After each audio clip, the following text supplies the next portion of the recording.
नमस्कार दोस्तों, मित्रों, साथियों, माताएं, बहनें। जी हाँ, पिछले एक साल से आप कैसे हैं?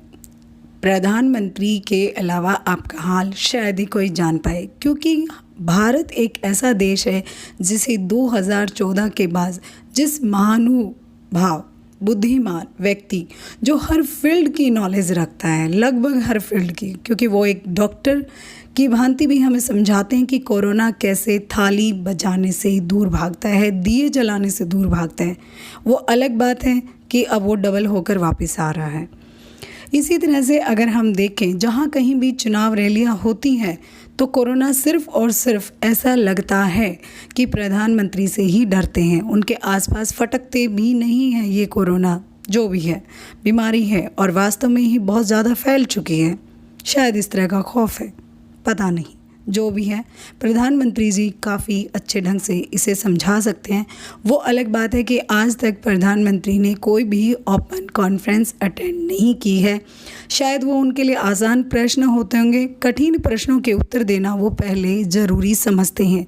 जैसे कि आपको देख सकते हैं, CBSE ने 10वीं बोर्ड की परीक्षा रद्द की।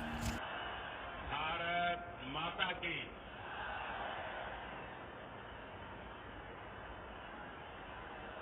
হুগলি নদীপুর বাংলার জল জীবন ধারা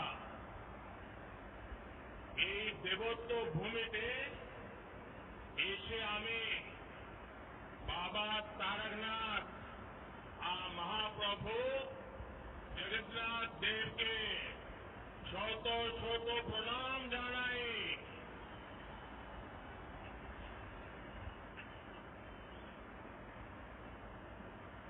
आप लोगों का ये उत्साह, ये उमंग, ये ऊर्जा देखिए, ये साफ नज़र आ रहा है पश्चिम बंगाल में चुनाव रैली। जी हाँ, ये वो चुनाव रैली है जिस वक्त पूरे भारत में कोरोना फूट कर निकल रहा है। ना तो हमारे माननीय प्रधानमंत्री जी ने मास्क पहना है और ना ही जुटी हुई भीड़ में ढंग से लोगों ने मास्क पहन रखा है। इन्हें कोरोना का कोई भी डर नहीं है, शायद रैली में नहीं आते हैं कोरोना। ये इसी वक्त की बात है जहाँ पर दूसरे राज्यों में कोरोना की वजह से हर कोई परेशान है। नाइट कर्फ्यू तक लगा दिए गए हैं। वैक्सीन की कमी होती जा रही है, हॉस्पिटल्स में जगह नहीं है। लेकिन इतनी बड़ी रैली को हमारे माननीय प्रधानमंत्री जी गर्वान्वित महसूस करते हैं, अपने आप को प्राउड फील कराते हैं कि इतनी सारी भीड़ है। क्या यहाँ पर कोरोना का डर नहीं, या फिर कोरोना यहाँ से फैलकर पूरे देश में फैल रहा है? एक बड़ा कदम उठा रहा है। पिछली बार मैं आपको गैस कनेक्टिविटी के इंफ्रास्ट्रक्चर का उपहार देने आया था।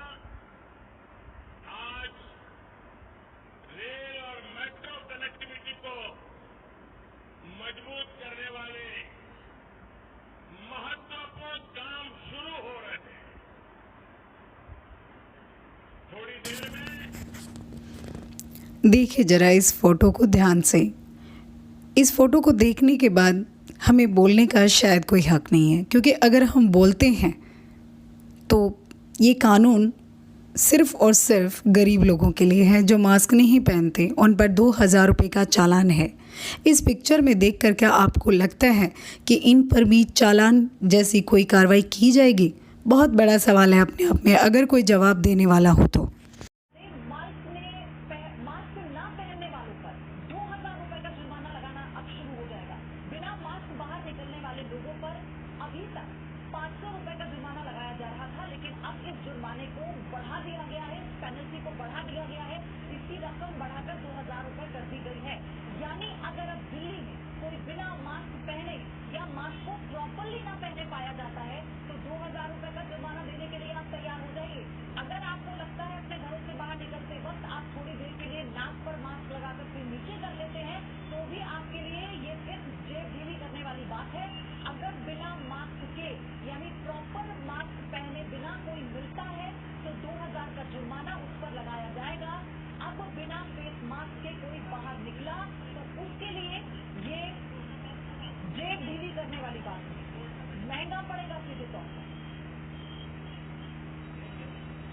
तो ये एक बड़ी खबर, एक बड़ी जानकारी। दिल्ली में कोरोना अपडेट लगातार आप जी न्यूज पर देख रहे हैं। पूरे देश में कोरोना की अपडेट, हर एक राज्य की हम आपको बता रहे हैं। 24 घंटे में कैसे 22,000 से ज्यादा टेस्ट हुए हैं। दिल्ली में कोरोना के 7,546 नए मामले सामने आए हैं।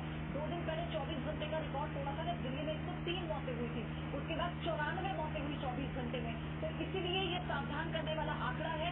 आप इन आंकड़ों को देखिए और ये समझिए कि जो गाइडलाइन जारी की जा रही है, दिशा निर्देश जारी किए जा रहे हैं, ये सिर्फ और सिर्फ आपके लिए है, आपके अपनों के लिए है। तो इन्हें मानना भी आपकी जिम्मेदारी है।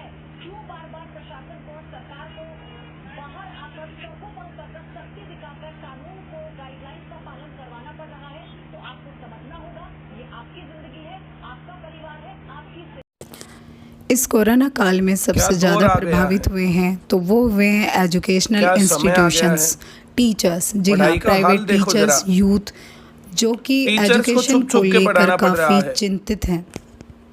बच्चों को छुप छुप के पढ़ना पड़ रहा है। बिना पढ़ाई, बिना लिखाई, बिना स्कूल, बिना कॉलेज, बिना यूनिवर्सिटी, बिना कोचिंग सेंटर, बिना ट्यूशन सेंटर, इस देश का युवा बहुत ज्यादा अच्छी तरक्की करेगा। इस देश के नौजवानों को बढ़िया नॉलेज मिलने वाला है। ना कहीं पढ़ने की जरूरत है, ना लिखने की जरूरत है। हद बेशर्मी हो गई है। अखबारों की फ्रंट न्यूज आ रही है कि ठेके खुलेंगे और सेंटर और स्कूल बंद रहेंगे। बच्चों का 2 साल से पढ़ाई का क्या हाल हो गया। पढ़ाई लिखाई से बच्चे कितनी दूर पहुंच गए हैं। इलेक्शन में तो कोरोना कहीं नहीं है। जहां इलेक्शन आएगा कोरोना बिल्कुल नहीं है, और जहां पढ़ाई चलेगी वहां पर कोरोना है। क्या आप लोगों की आंखें बिल्कुल बंद है? बिल्कुल अपने बच्चों का फ्यूचर नहीं चाहिए तुम्हें। ना अपना फ्यूचर चाहिए, ना बच्चों का फ्यूचर चाहिए। कभी पेपर लीक, कभी नकल, कभी बुरा हाल। देश के अंदर एजुकेशन का क्या हाल बना दिया।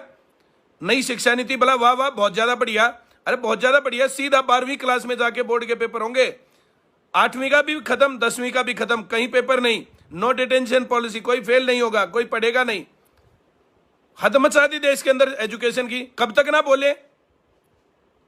जो बोलेगा वो कांग्रेसी, पाकिस्तानी, या जो आतंकवादी, या तो वो नक्सलाइट है, या तो जो देश के अंदर। हद मचा दी बिल्कुल। और बेशर्म आदमी ये बोलते हैं और लोग सुनते हैं। दिक्कत ये है। ऐसे मीडिया का बाइकआउट क्यों नहीं करते तुम लोग भाई? और तुम लोग क्यों नहीं आवाज उठाते इसके खिलाफ? और ये लगातार कितनी बार बात हो चुकी है। हद बेशर्मी हो गई। ऐसा कौन आदमी है जिसने अच्छी पढ़ाई करी? पढ़ाई की जो बेवकूफी भरी बातें करते हैं कि पढ़ाई जो खराब, पढ़ाई खराब, पढ़ाई खराब। ऐसा कौन आदमी है जिसने बढ़िया पढ़ाई करी, उसने लाखों करोड़ों के पैकेज नहीं मिले? ऐसा कौन आदमी है जिसने अच्छी पढ़ाई करी, अच्छे तरीके से पढ़ाई करी, उसको अच्छा लेवल नहीं मिला? पढ़ते हैं नहीं, पढ़ाई में कमी है। पढ़ते हैं नहीं, सिस्टम में कमी है। पढ़ते हैं नहीं, और कहीं कमी है, धाधम है। इतने बेशर्म आदमी हैं जिनको ये सब सारी चीजों का पता है। सारी जो है पता चल गया कि हाँ बेशर्मी हो रही है, कोई गुस्सा ही नहीं आता। हंस के टाल देते हैं कि हे कि वहां बुरा हाल मच गया देश का, हे ये हो गया। ना किसी पेपर का टाइम, ना कहीं पर बोर्ड के एग्जाम का टाइम। क्या हो रहा है, क्या नहीं हो रहा है, कल क्या होने वाला किसी को पता ही नहीं है। हद दर्जे की बेशर्मी हो गई है। जिन आदमियों का पढ़ाई लिखाई से कभी कोई नाता नहीं था, वो आदमी बता रहा पेपर के अंदर कि जो मुश्किल सवाल है वे आदमी जो है पहले हल करे।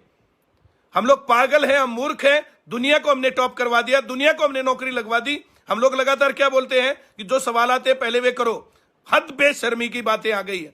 जिस आदमी का जो है बीए की डिग्री बाद की है, एमए की डिग्री पहले की है, जिस आदमी की पढ़ाई लिखाई का कभी कोई पता नहीं है, जिस आदमी को किसी कंपटीशन के बारे में कोई नॉलेज नहीं है, वो आदमी लोगों को बता रहा है कि आप पहले मुश्किल सवाल करो। हद।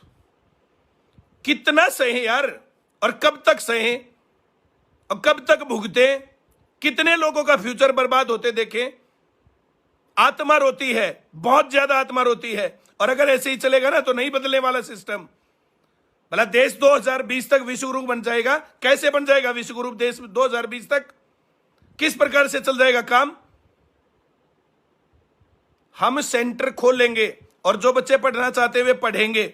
हम देखते हैं भाई, या तो पढ़ाएंगे और या जेल में जाएंगे। साफ बात यह है। और बात आर पार की, जिन लोगों को पढ़ना है वो आए, क्लास लगेंगी रेगुलर। हम नहीं मानते इस शासन के आदेश को।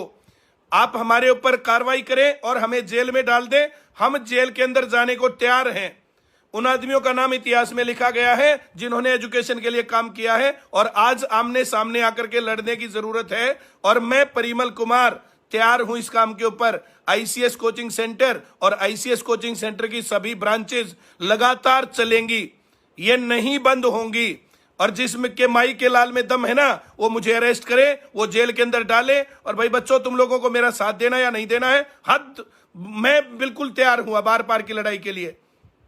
हद मचा दी यार सबने, कब तक सहे और कब तक भुगते। बच्चों जो 2 साल के बच्चे हैं, 3 साल के, 4 साल के बच्चे हैं, बिना स्कूल उनका क्या हाल मच गया, बिना स्कूल जाए उनका क्या जो बन रहा काम। मेरी बेटी 7वीं क्लास से सीधी 10वीं क्लास में पहुंच गई है। 7वीं से 10वीं तक ना स्कूल में जाना, ना पढ़ना, ना कुछ करना। अब 4 दिन स्कूल में गई थी, 4 दिन में उसकी पढ़ाई की जो हैबिट्स में परिवर्तन आ गया। जिस टाइम देखो उसको हर टाइम पर पढ़ती थी, पिछले साल इस ऑनलाइन के चक्कर में बिल्कुल नहीं पढ़ रही थी। मेरे बेटा का ना पिछले साल बिल्कुल नहीं पढ़ा पूरे साल भर। अब जो है 4 दिन गया था, 4 दिन के अंदर उसने होमवर्क करना, क्वेश्चन करने, ये करने वो करने, सीधा पहली क्लास से तीसरी क्लास में पहुंच गया। कैसे काम चलेगा? ना बोर्ड के अंदर फेल होना, ना पास होना, ना कुछ भी होना। मैं अपने घर में देख रहा हूं पढ़ाई का क्या हाल मच गया। मेरा बेटा जो आशीष है, जेबीटी कर रहा है, जेबीटी में तो 1 साल पूरा गया ही नहीं, बिना जाए क्या पढ़ेगा यार वो, और कैसे टीचर बनेंगे वे फिर। कितने लोगों की उम्र निकल गई।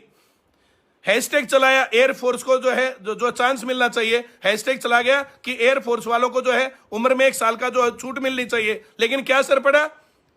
हम लोगों ने बेरोजगारी दिवस मनाया, स्टूडेंट्स ने बढ़ चढ़ करके हिस्सा लिया। एसएससी के पेपर लीक मत करो, हर जोर जो है कहानी चली, लेकिन उसका क्या असर पड़ा यार? और ये कब तक चलेगा भाई?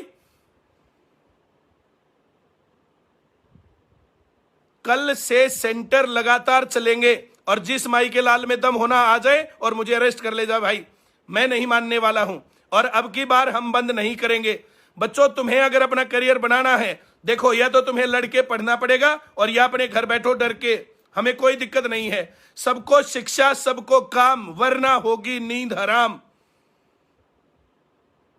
लड़ना पड़ेगा, बिना लड़े अच्छी पढ़ाई, अच्छा करियर, अच्छा सपना, अच्छी जिंदगी भूल जाओ। हद दर्जे का करप्शन देश के अंदर चल रहा है। हर जगह रोडों के अंदर इतने भयंकर गड्ढे हैं। बिजली का हाल क्या है, नेट का हाल क्या है, पढ़ाई का हाल क्या है, सबके सामने है। और जो बोलेगा वो नक्सली, जो बोलेगा वो पाकिस्तानी, जो बोलेगा वो देशद्रोही। भाई हम देशद्रोही हैं। अगर एजुकेशन देना देशद्रोह का काम है तो मैं देशद्रोही हूं। अगर यहां पर काम जो है बच्चों को पढ़ाना देशद्रोह का है तो हम करेंगे ये काम। हम इस शासन के आदेश को नहीं मानते। बस मैंने सारी बातें अपनी बोल दी हैं। कल से क्लासेस रेगुलर रहेंगी। आप सभी लोग जो पढ़ना चाहते पढ़ें, और जिसको लगता है कि हाँ इस वीडियो के अंदर आपके काम की बातें हैं और मेरे दर्द और ये मेरा गुस्सा सच्चा है, तो आप इसको शेयर कर दो हर जगह। पूरे देश के अंदर इस जो है ये वीडियो जानी चाहिए। पूरे देश के अंदर इसको कॉपी पेस्ट करके लगा दो हर जगह पर। ये जो है चलना चाहिए मामला, ये पूरे देश के अंदर देश के नौजवानों तक पहुंचनी चाहिए बात। हम अगुवाई लेंगे, लेकिन आपको साथ देना पड़ेगा, नहीं तो क्या दिक्कत है। हम लोगों को जो है यार, हम या तो पढ़ाएंगे या जेल में जाएंगे। एक बात सीधी सीधी है, जो होना है वो होगा। हद हो गई यार, हर रोज की जो है, हर रोज एक एक बात के ऊपर डिपेंड। नकल होगी तो हम लड़ेंगे, पेपर लीक होंगे हम लड़ेंगे, अगर जो है सही टाइम पर भर्ती नहीं होगी हम लड़ेंगे। लड़ना पड़ेगा, इस लड़े बिना काम चलना नहीं है। Thank you very much. इतनी बातें बोलूंगा इसके ऊपर। ये टाइम नहीं है मैं हेलो हाय नमस्ते ये वो, क्या नमस्ते यार। देश का हाल ऐसा बना दिया है, कैसे पूछे कैसे हाल है तुम्हारे। अब बिना पढ़े लिखे, बिना करियर, बिना नौकरी, बिना रोजगार। 1000 बच्चे अगर पढ़ रहे थे ना ब्रांच में, तो इस लॉकडाउन के बाद 200 बच्चे भी नहीं पहुंचे। मतलब 20% एजुकेशन का सतर रह गया। हर जगह पर जगह अगर 2000 बच्चे पढ़ रहे थे ना, तो 500 बच्चे पहुंचे नहीं। बाकी लोग साल भर जिंदगी चल रही यार। किसी को अपने खेत करने हैं, किसी को अपनी नौकरी करनी, किसी को करियर देखना, किसी के घर में रोटियां रुक गई हैं, किसी की नौकरियां छूट गई हैं। कितना बुरा हाल मच गया है। लड़ना पड़ेगा। धन्यवाद।